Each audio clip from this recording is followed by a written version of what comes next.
գործի ծնող հերոս կամավորական Արման Օհանջանյանի մայր, ես այստեղ եմ ոչ թե սգալու համար,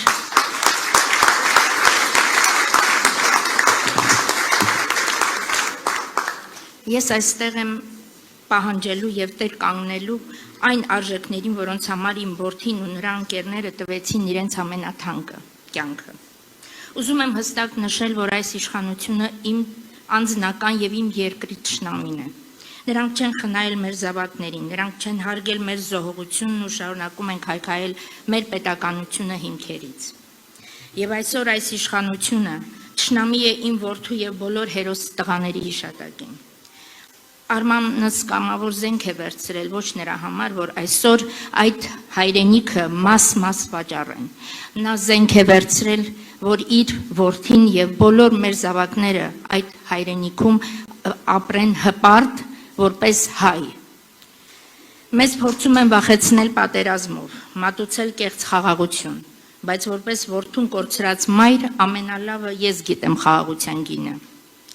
Մենք կողմնակից ենք իրական խաղաղության, որը հիմնված է ուժի, հարգանքի և ոչ թե ծնկի գալ, ծնկի եկած մուրացկանության։ Եվ մենք ուզում ենք արժանապատիվ ապրել, արժանապատիվ կյանք, որտեղ հայի տեսակը ստիպված չի լինի ամաչել իր անցյալի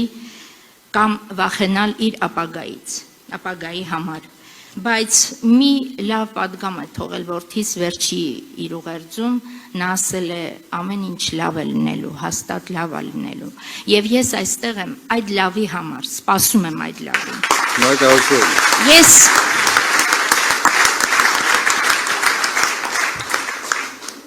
Ես մեր որդիները չեն զոհվել, որ մենք այսօր թշնամուն հանձնենք մեր հայրենիքն ու մեր ապագան, մեր պատիվը։ Ես ակնկալում եմ, որ այս պայքարը կլինի մինչև վերջ,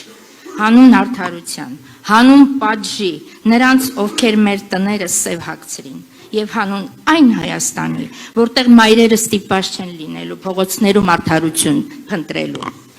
Մենք իրավունք չունենք նահանջելու, մենք պարտավոր ենք կառուցել այն լավ Հայաստանը, որի մասին վերջին վայրկյանին հաստատակամությամբ խոսում էր իմ որդին Արմանս։ Եվ վերջում ուզում եմ ասել, որ ես չեմ ուզում ապրել Թուրքի հետ, ու ես չեմ կարող Թուրքի հետ ապրել, և չեմ կարող իմ որդու շիրիմը թողնել ու այլտեղ գնալ։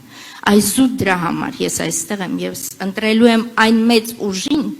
որը րոպեներ առաջ կազատի մեզ այս չարիք իշխանությունից։ Փառք մեր հերոսներին, ուժ ու տոկունություն մեզ բոլորի։ Շնորհակալություն։